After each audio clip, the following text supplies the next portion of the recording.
Je m'appelle Patricia et je m'exprime ici au nom de Hildegard Schneider, auteure et directrice de World Wide Wings.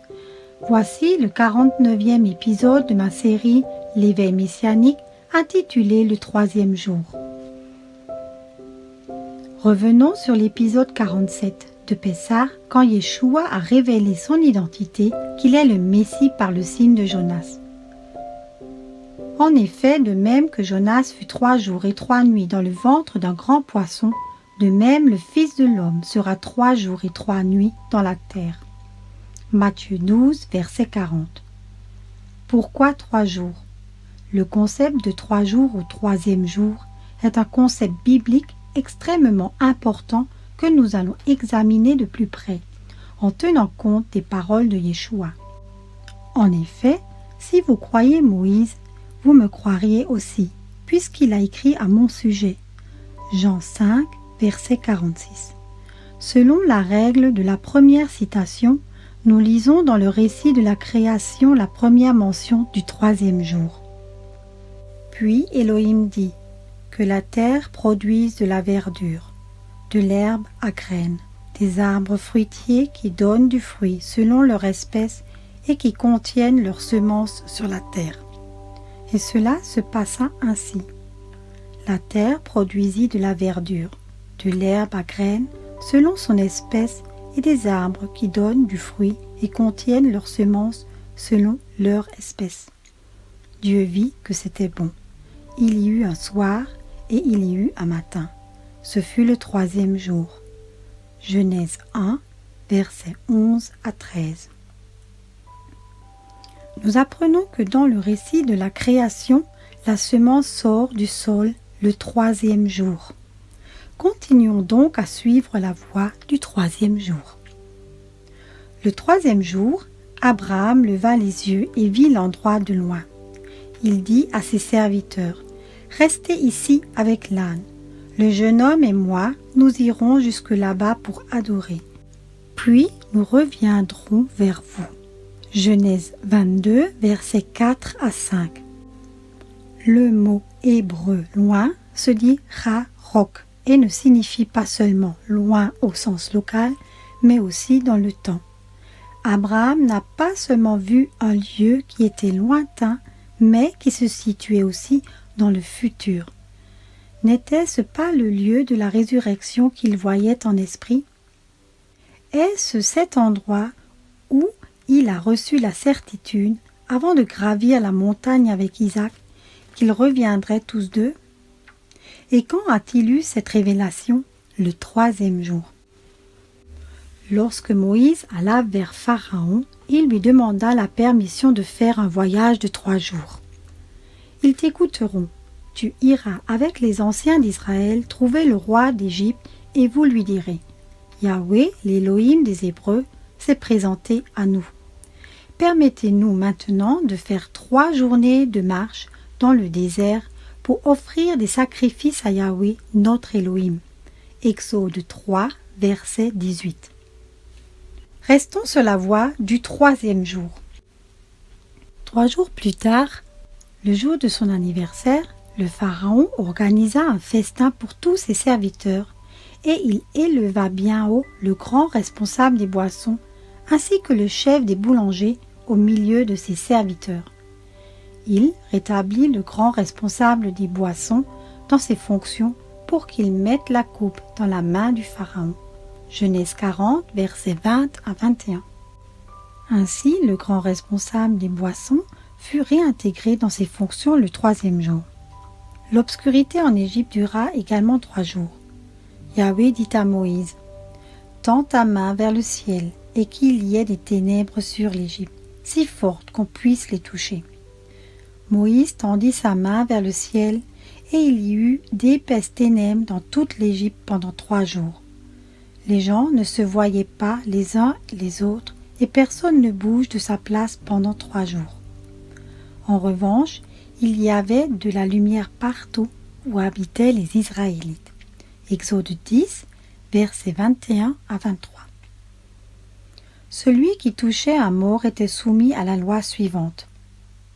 Il se purifiera avec cette eau le 3e et le 7e jour, et il sera pur. En revanche, s'il ne se purifie pas le 3e et le 7e jour, il ne sera pas pur. Nombre 19, verset 12. Joseph a gardé ses frères en détention pendant 3 jours. Quand les a-t-il libérés? Le 3e jour. Puis, il les mit 3 jours en prison ensemble. Le 3e jour, Joseph leur dit: Faites ce que je vous dis et vous vivrez. Je crains Dieu. Si vous êtes sincères, qu'un seul de vous reste enfermé dans cette prison. Quant aux autres, partez, emportez du blé pour nourrir vos familles. Genèse 42, versets 17 à 19. Tout comme Joseph a libéré ses frères au bout de 3 jours, le Messie libérera à la fin des jours la maison d'Israël et de Juda dispersée dans le monde entier. Quel jour le Messie le fera-t-il? Le 3e jour. Sachant qu'un jour est égal à 1000 ans. Mais s'il y a une chose, bien-aimée, que vous ne devez pas oublier, c'est qu'aux yeux de Yahweh, un jour est comme 1000 ans, et 1000 ans sont comme un jour. 2 Pierre, chapitre 3, verset 8. Tous ces exemples sont des symboles messianiques et représentent le Messie. Les chiffres messianiques comportent le chiffre 3, que ce soit 30, 33, 300, etc. Bien des jours passèrent et, au bout de 3 ans, la parole de Yahweh fut adressée à Élie. Va te présenter devant Ahab et je ferai tomber de la pluie sur le pays. 1er Roi, chapitre 18, verset 1. Nous lisons dans ce verset: Au cours du règne de David, il y eut une famine qui dura 3 ans. David rechercha Yahweh et Yahweh dit: C'est à cause de Saül et de sa famille sanguinaire. C'est parce qu'il a fait mourir les Gabaonites. 2 Samuel, chapitre 21, verset 1. Entre-temps, 2000 ans, soit 2 jours, se sont écoulés et le 3e jour s'est levé. Le prophète Osée a dit: Il nous rendra la vie dans 2 jours, le 3e jour, il nous relèvera et nous vivrons devant lui. Osée 6, verset 2.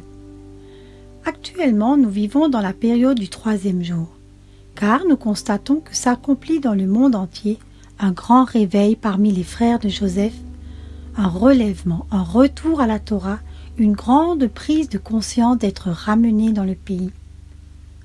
De ce fait, nous devons nous préparer pour ce 3e jour. Cette préparation s'inspire d'un verset biblique. Et il dit au peuple: Soyez prêts dans 3 jours. Ne vous approchez d'aucune femme.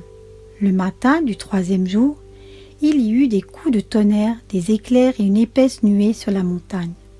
Le son de la trompette retentit fortement et tout le peuple qui était dans le camp fut épouvanté.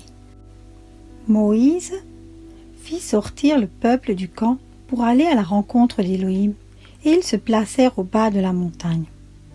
Exode 19, versets 15 à 17. Dans la parabole des noces de Cana, il est aussi question du 3e jour. Je constate un lien entre la déclaration d'Osée, selon laquelle il nous relèvera le 3e jour pour que nous vivions devant sa face. Or, le 3e jour, il y eut des noces à Cana en Galilée. La mère de Yeshua était là. Yeshua fut aussi invité aux noces avec ses disciples.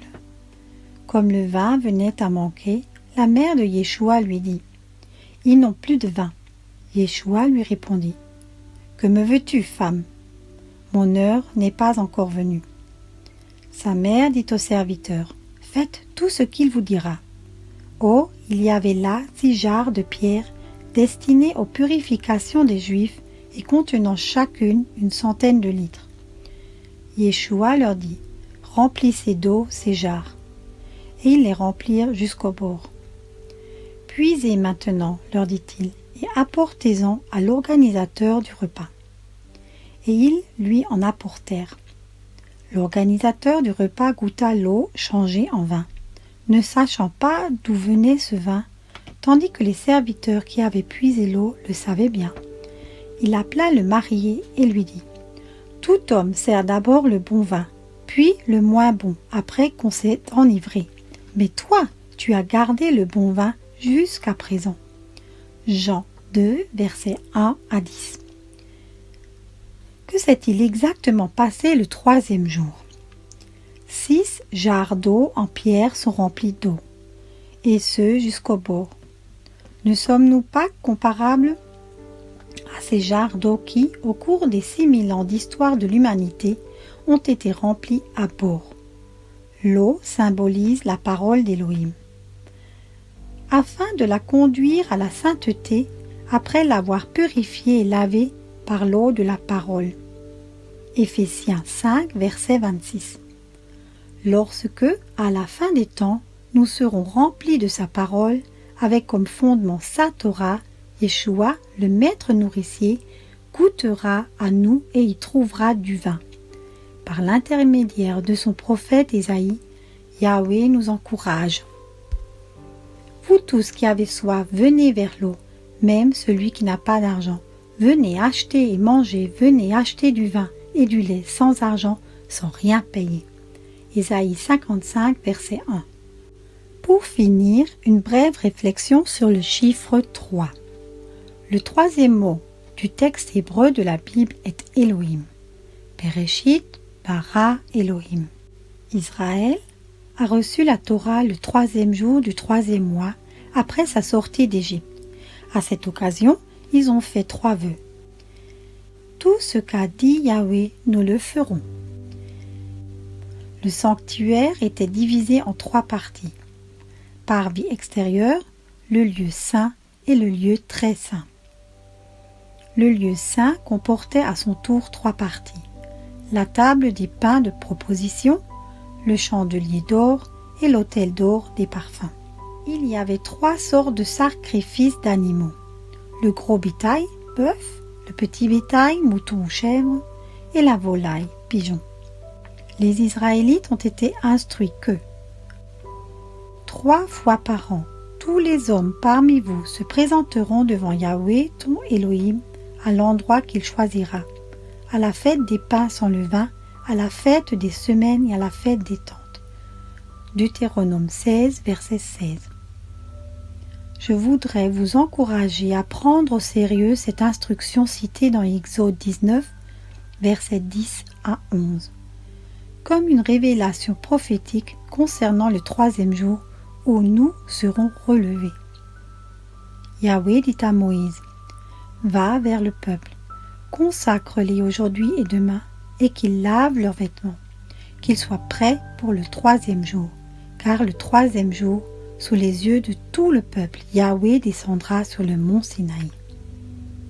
Et le troisième jour, Yeshua reviendra dans les nuages pour accueillir son épouse, pure et sanctifiée. Soyez tous richement bénis.